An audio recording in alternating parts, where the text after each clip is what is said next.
اب میرے بھائیوں اگلی آیت جو ہے یہ قرآن حکیم کی سب سے لمبی آیت ہے، اس سے بڑی کوئی آیت نہیں ہے۔ اس کے بعد آیت الکرسی آتی ہے، یعنی قرآن میں جو دو سب سے لمبی آیات ہے نا وہ سورۃ البقرہ میں ہے۔ نمبر 1 یہ آیت ہے سورۃ البقرہ آیت نمبر 282، اور نمبر 2 ہے سورۃ البقرہ آیت نمبر 255 جسے آیت الکرسی کہتے ہیں۔ اس سے ایک بات تو کلیئر ہوئی جو صحیح مسلم میں حدیث ہے کہ قرآن کی سب سے عظیم آیت، آیت العظم من القرآن، وہ آیت الکرسی ہے۔ ہمارے ملک میں کہا جاتا ہے جس فرقے کی تعداد زیادہ ہے نا وہ سواد اعظم ہے، جنتی گروہ ہے، کیونکہ قرآن میں احادیث کے اندر ہے نا کہ بڑی جماعت سواد اعظم۔ تو میں نے اس کے اوپر جواب دیا تھا اگر اعظم کا مطلب یہی لیا جائے نا کہ تعداد میں بڑا، تو اس وقت دنیا میں تعداد میں سب سے زیادہ کافر ہے۔ وہ کہتا نہیں جی مسلمانوں میں، تو ہم کہتے ہیں اگر مسلمانوں میں تعداد کے حوالے سے لیں گے پھر نبی علیہ السلام نے جو اعظم کی تعریف کی ہے پھر وہ غلط ہو جائے گی۔ صحیح بخاری میں ہے کہ سورۃ العظم جو ہے نا قرآن کی، آپ کی ڈیفینیشن میں تو سورہ بقرہ ہے کیونکہ سب سے لمبی ہے، نبی علیہ السلام فرمایا سورۃ العظم قرآن کی سورۃ الفاتحہ، تو اعظم کا مطلب ہے عظمت والی۔ لہذا صحیح مسلم میں جو حدیث ہے کہ آیت العظم قرآن کی وہ ہے آیت الکرسی، اور اگر آپ کی ڈیفینیشن مانی جاتی تعداد میں زیادہ تو یہ آیت العظم ہونی چاہیے تھی سورۃ البقرہ کی آیت نمبر 282، چونکہ یہ تو لمبی آیت ہے۔ اور یہ یاد رکھیے گا کہ آیات کی جو لمبائی کہاں سے آیت شروع ہونی کہاں ختم ہونی یہ توقیفی ہے، نبی علیہ السلام کے بتانے پر موقوف ہے، اور نبی علیہ السلام کو اللہ نے وحی کے ذریعے بتایا۔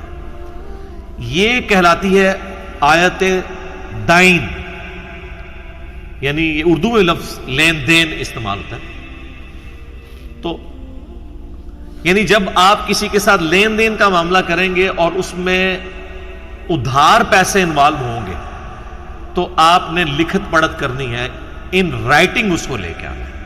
اگر نقد کر رہے ہیں پھر ان رائٹنگ لانے کی ضرورت نہیں، وہ بھی اسی آیت میں آ جائے گا، لیکن اگر ادھار کر رہے ہیں تو اللہ تعالیٰ ہمارا ہے کہ پھر اس کو ریٹن میں کر لو، اور اس کو بڑا اسٹرکٹلی اللہ تعالیٰ نے حکم دیا ہے، حتیٰ کہ اس میں الفاظ ہیں کہ اس میں کوئی سستی نہ دکھانا کہ یہ خیر ہے، کیونکہ زندگی موت کا پتہ نہیں ہے۔ تو کاغذ پہ ریٹن لین دین ہونا چاہیے جب آپ ادھار مال کسی سے اٹھاتے ہیں، اور عموماً یہاں پہ کاروباری لوگ تو یہ کرتے ہیں، خصوصاً سنیارے ہیں۔ آپ دیکھیں نا اگر آپ ان کو کوئی آرڈر دیتے ہیں آدھے پیسے پہلے دیں گے تو وہ آپ کو ایک پرچی بنا کے دیں گے کہ اتنا وصول اتنا ادھار، ایک کاپی ان کے پاس ایک آپ کے پاس۔ کل کو آپ کلیم کر سکتے ہیں وہ بندہ مر گئی آپ مر گئے تو کیسے کلیم کریں گے؟ آپس میں بھی جو ادھار کا سسٹم ہے نا اس میں پریفریبل یہی ہے کہ لکھت پڑھت والا معاملہ ہونا چاہیے، اور اگر وہ نہیں ہے ایٹ لیسٹ 2 گواہ ضرور ہوں۔ لیکن قرآن کہتا ہے گواہ کے ساتھ لکھنے والا معاملہ بھی ہونا چاہیے۔ گواہ بھی بعض اوقات مکر جاتے ہیں، یہ جھوٹی گواہی بھی دے سکتے ہیں، تو ریٹن میں ہو۔ ویسے پاکستان کے قانون میں تو جب تک ریٹن میں نہیں ہوگا نا گواہوں کی بنیاد کے اوپر آپ فیصلہ نہیں کر سکتے، اور کسی حد تک جسٹیفائی ہے یہ چیز، اسی لیے نکاح والے معاملے کو بھی ریٹن میں لایا جاتا ہے، صرف زبانی گواہوں کے اوپر نہیں چھوڑا جاتا۔ کوئی دنیا میں یعنی اسلام نے اس کی چیز کے اوپر ایمفسائز کیا ہے، الذی علم بالقلم، یہ قرآن کی جو پہلی آیات نازل ہوئی ہیں بخاری مسلم میں آتا ہے، اس میں ایک آیت یہ بھی ہے کہ اللہ نے قلم کے ذریعے علم سکھایا، تو قلم کے ذریعے علم کو محفوظ کیا جاتا ہے۔ تو یہ آیت دائن ہے، اس کو ہم کور کر لیتے ہیں، اب ٹائم چونکہ تھوڑا ہے۔ سورۃ البقرہ کی آخری 3 آیات ویسے ہی بہت امپورٹنٹ ہیں، تو انشاءاللہ اگلا 42 نمبر درس ہم کوشش کریں گے کہ انہی 3 آیات کو ہی کور کیا جائے۔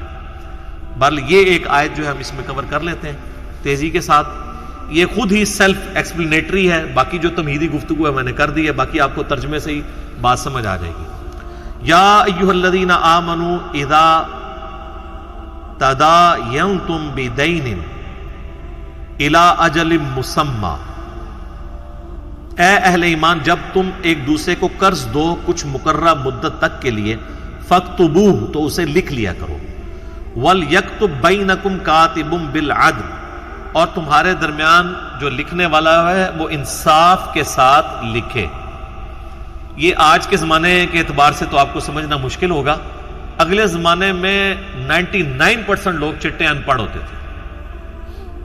تو اس لیے اللہ تعالیٰ وہ لکھنے والے کو خوف دلا رہا ہے کہ یہ نہ ہو کہ وہ ادھار بیچارے نے لیا ہے 10,000 روپے اور تم لکھ دو اس کو 12,000، اس بیچارے کو تو پتہ ہی نہیں چلنا. آج کل تو آلموسٹ لوگ ان پڑھ لوگ بھی جو ہے نا وہ کم از کم پیسے ضرور گن لیتے ہیں یا ڈیجٹس کا ان کو پتا ہوتا ہے. اس زمانے میں یہ نہیں ہوتا تھا. اب آپ کو نا یہ اس زمانے کو ذہن میں رکھے، پھر آپ اگلی بات بھی سمجھ آئے گی. وَلَا يَأْبَ كَاتِبٌ أَن يَكْتُبَ كَمَا عَلَّمَهُ اللَّهُ فَلْيَكْتُبْ، اور نہ انکار کرے لکھنے والا لکھنے سے جیسا کہ اللہ نے اسے سکھایا ہے لکھنا. یعنی اللہ تعالیٰ فرماتا ہے کہ یہ اللہ کا تم پہ کرم ہے کہ تم لکھ پڑھ سکتے ہو. بیچارہ ایک ان پڑھ بندہ آیا ہے، اب یہ نہ ہو کہ تم چوڑے ہو جاؤ کہ میں نہیں لکھتا. تو یہ اللہ نے آپ کو ایک فہم دیا ہے، تو آپ یہ اللہ کے لیے کسی کے ساتھ نیکی کریں کہ اگر کوئی مقروض اور قرض والا ہے تو اس کے درمیان لکھت پڑھت کریں. اور اب یہ ساتھ آ جائے گا کہ املا جو کروانی ہے نا وہ اس نے کروانی ہے جو مقروض ہے. وہ کہے گا کہ میں جو اس سے اتنے کے لیے پیسے لے رہا ہوں میں اتنے وقت تک واپس کر دوں گا. دینے والا نہیں املا لکھوائے گا بلکہ لینے والا. وَلْيُمْلِلِ الَّذِي عَلَيْهِ الْحَقِّ، املا وہ، یہ اردو میں بھی املا کا لفظ استعمال، یعنی وہ رائٹنگ لکھوائے گا وہ کہہ کے، یعنی بولے گا وہ جس پر حق ہے. حق تو اسی پر ہے نا، یعنی جس کے ذمے حق ہے کہ اس نے مال واپس کرنا ہے، یعنی مقروض املا کروائے گا. وَلْيَتَّقِ اللَّهَ رَبَّهُ، اور ڈرے اللہ سے جو اس کا پروردگار ہے. وَلَا يَبْخَسْ مِنْهُ شَيْئًا، اور نہ کمی کرے اس میں ذرے کے برابر. یعنی اللہ تعالیٰ کاتب کو کہہ رہا ہے دیکھنا کوئی مطلب ہینکی پھینکی نہیں مارنی تم نے، جو جتنا قرضہ ہے اتنا ہی لکھنا ہے، نہ کم نہ زیادہ. فَإِنْ كَانَ الَّذِي عَلَيْهِ الْحَقِّ، پھر وہ شخص کہ جس کے اوپر حق ہے، یعنی جو مقروض ہے، قرضہ جس نے لیا ہے، اگر وہ بیچارہ بالکل ہی چٹا ان پڑھا ہے اور وہ اتنا گیا گزرا ہے کہ بیچارہ وہ املا بھی نہیں لکھوا سکتا، بالکل سیدھا سا ہے. سفیہن او ضعیفا، وہ اتنا بیوقوف ہے یا اتنا کمزور ہے. او لا یستطیع ان یمل، اور وہ اس چیز کی طاقت بھی نہیں رکھتا کہ اس میں اتنا کانفیڈنس بھی نہیں کہ اس کی سپیکنگ پاور بھی نہیں ہے کہ وہ املا کروا سکے. ہوا فلیملل ولیہ بالعدل، تو اگر وہ املا نہیں کر سکتا تو اس کا ولی، کوئی قریبی رشتہ دار تھوڑا بہت سمجھدار بندہ، وہ املا کروا دے. وَاسْتَشْهِدُوا شَهِيدَيْنِ مِن رِجَالِكُمْ، اور اس پورے معاملے کو 2 مرد گواہ جو ہیں وہ ویٹ کریں گے، گواہی دیں گے اس کے اوپر، وہ وہاں پہ موجود ہوں کہ ان کے درمیان یہ ادھار والا معاملہ طے پا ہے. فَإِن لَّمْ يَكُونَا رَجُلَيْنِ، اور اگر 2 مرد نہ مل سکیں، فَرَجُلٌ، پھر ایک مرد، وَامْرَأَتَانِ، اور 2 عورتیں. مِمَّن تَرْضَوْنَ مِنَ الشُّهَدَاءِ، وہ گواہ جن کو تم پسند کرتے ہو. یعنی بعض اوقات کوئی شخص کہہ سکتا ہے جی مجھے تو ان گواہوں پہ اعتبار نہیں ہے، یہی 2 نمبری کرتے ہیں، جس طرح کرتے بھی آپ کو پتہ ہے مکر جاتے ہیں. تو یعنی وہ گواہوں کے اوپر بھی کنسنسس ہونا چاہیے کہ جن کو پسند کرتے ہوں لوگ. ان تضل احداهما فتذکر احداهما الاخرى، تو اللہ تعالیٰ ہے کہ 2 عورتیں رکھنے کی وجہ یہ ہے کہ اگر ایک عورت بھول جائے تو دوسری عورت اسے یاد کرے. یہ حقیقت بات ہے کہ عموماً عورتوں کی جو قوت یاداشت ہے وہ مردوں کی نسبت کم ہوتی ہے. اب کوئی بالکل کسی پھپری کٹنی عورت کی نہ مثال دے دے کہ اس نے تو پرانی باتیں بھی یاد رکھی ہوئی ہیں. عموماً عورتیں جو ہے نا وہ ان کی یاداشت اللہ نے نیچرلی کمزور رکھی ہے، کیونکہ انہوں نے گھر میں نمبر 2 بن کے گزارا کرنا ہوتا ہے. اگر وہ ہر چیز کو اپنے دل پہ لینا شروع کر دینا تو وہ ہر ٹائم ہی گھر میں لڑائی ہو. مرد جو ہے وہ اس حوالے سے زیادہ ظالم ہوتا ہے. عورتیں آپ دیکھیں اگر وہ ناراض ہوتی ہیں تو تھوڑی دیر بعد خود بخود یہ تھوڑی سی محنت کرنے سے راضی ہو جاتی ہیں. ان کے اندر یعنی بغض و عناد اور لمبے عرصے تک دشمنی پالنا یہ چیزیں نہیں ہوتی ہیں. اللہ نے ان کے اندر ایک سیفٹی والو رکھا ہوا ہے، ان کی یاداشت کمزور رکھی ہوئی ہے. تو اللہ تعالیٰ ماتا ہے کہ 2 عورتیں گواہ رکھنے کا مقصد یہ ہے، ایک مرد کے بدلے 2 عورتیں، یا تو 2 مرد ہوں گے اور اگر ایک مرد ہوگا تو 2 عورتیں، تاکہ اگر ایک بھول جائے تو دوسری اسے یاد کروا دیں۔ بعض اوقات عورتیں مطلب 2 عورتیں ایک طرح کے واقعے کو بیان کرتے ہوئے آپس میں ان کے الفاظ ہی نہیں میچ کر رہے ہوتے، پھر وہ عورتوں کو یاد دلانا ذرا آسان ہوتا ہے، وہ پھر ان کو یاد کرواتی ہیں کہ نہیں نہیں ایسے ایسی پیڑی ہے، کہتی ہیں ہاں ہے ہی ہو ایسی۔ تو یہ وہی چیز ہے اللہ ہمارا کہ اگر ایک بھول جائے تو دوسری پیڑی انہوں یاد کروا دو۔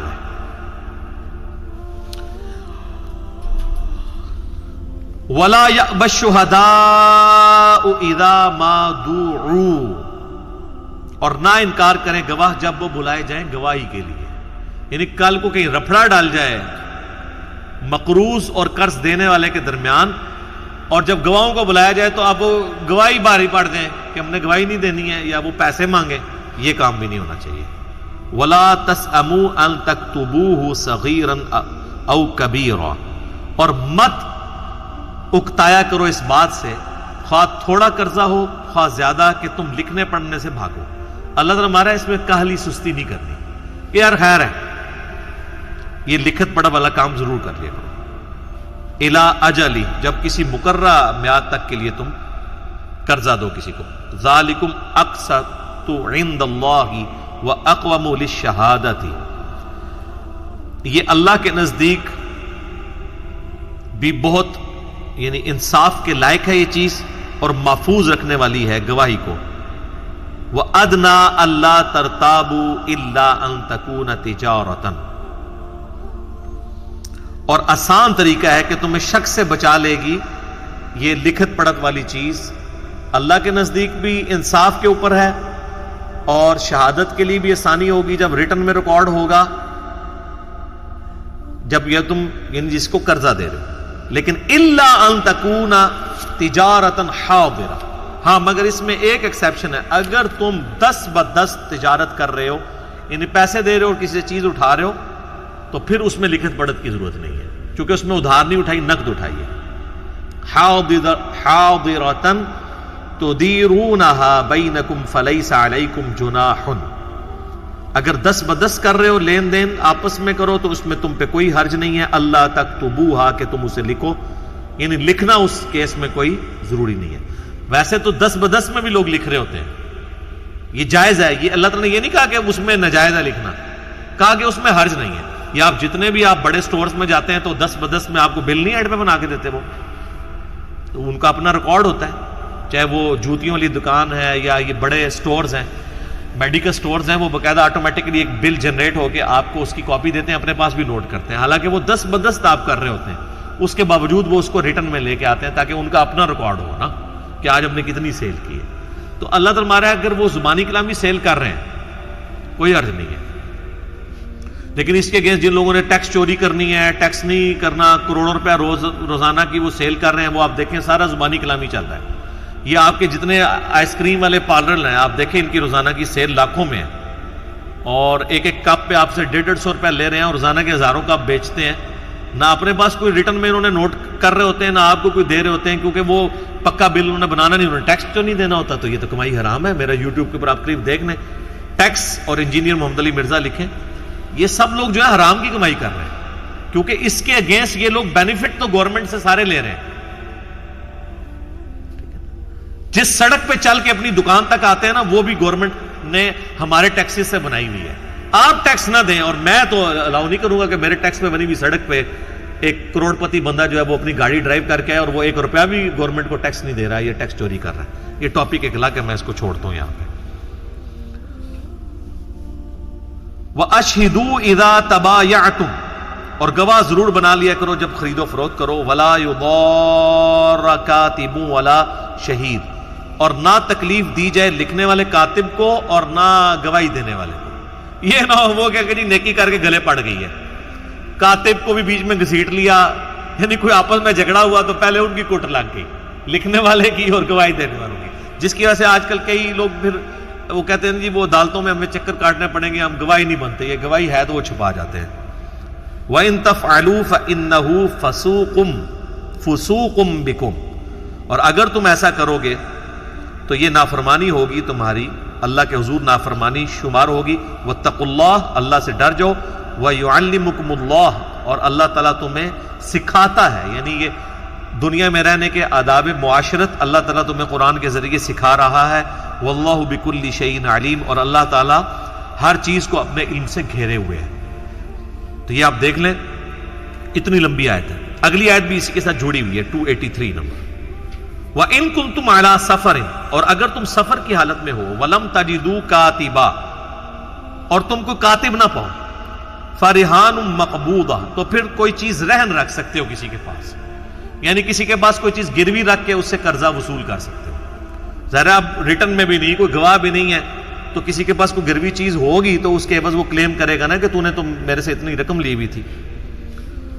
فَإِنْ آمِنَ بَعْضُكُمْ بَعْضًا، پھر اگر اعتبار کر لے تم میں سے بعض پر، فَلْيُؤَدِّ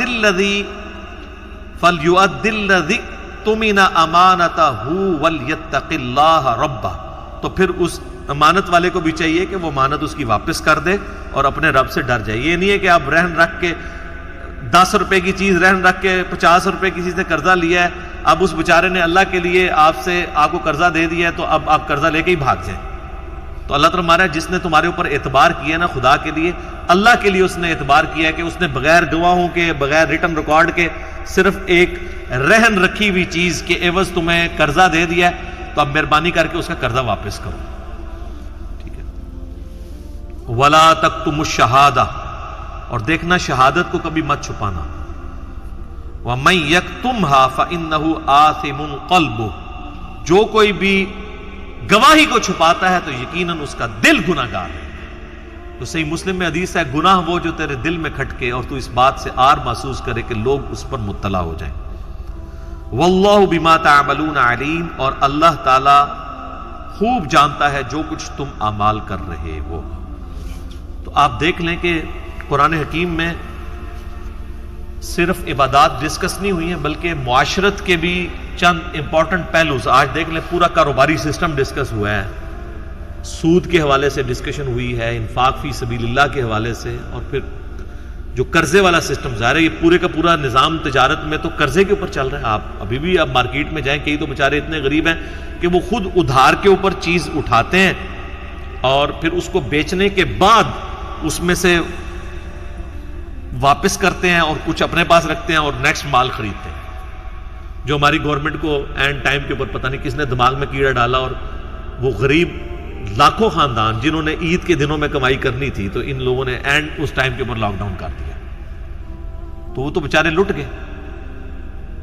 اور یہ وہی حکمران ہے جو ہمیں یعنی کچھ عرصہ پہلے تک کنٹینر کے اوپر کھڑے ہو کے نا تو وہ پوری دنیا کی نیکیاں پڑھایا کرتے تھے۔ تو بڑا دکھ ہوتا ہے، اللہ کرے کہ ان کو عقل آئے۔ ان کو ہم نے اسی لیے پسند کیا تھا کہ ہم ان سے پہلے والے لوگوں سے ان کو بہتر سمجھتے تھے، لیکن اگر انہوں نے بھی وہی حرکتیں کرنی ہیں جو پہلے لوگ کر گئے ہیں اور اپنی غلطیوں کو جسٹیفائی کرنے کے لیے پرانے لوگوں کی مثال دینی ہے کہ بیٹا تو کیوں فیل ہوا، ابا جی آپ کا دوست کا بیٹا بھی فیل ہو گیا اس لیے میں فیل ہوا، تو یہ کوئی جسٹیفیکیشن نہیں۔ اللہ تعالیٰ سے دعا ہے جو حق بات میں نے کہی اللہ تعالیٰ ہمارے دلوں میں راسخ فرمائے، اگر جذبات میں میرے منہ سے کوئی غلط بات نکل گئی تو اللہ تعالیٰ ہمارے دلوں سے اسے دور کر دے، ہمیں معاف بھی کر دے، ہمیں کتاب و سنت کی تعلیمات پر عمل کر کے دوسرے بھائیوں تک پہنچانے کی توفیق عطا فرمائے۔ انشاءاللہ اگلی دفعہ سورۃ البقرہ کی آخری 3 آیات، آیت نمبر 284، 85 اور 86 اہم ترین قرآن کی آیات ہیں، وہ ڈسکس کریں گے۔ سبحانک اللہم و بحمدک، اشہد ان لا الہ الا انت، استغفرک و اتوب الیک، وما علینا الا البلاغ المبین۔ جزاکم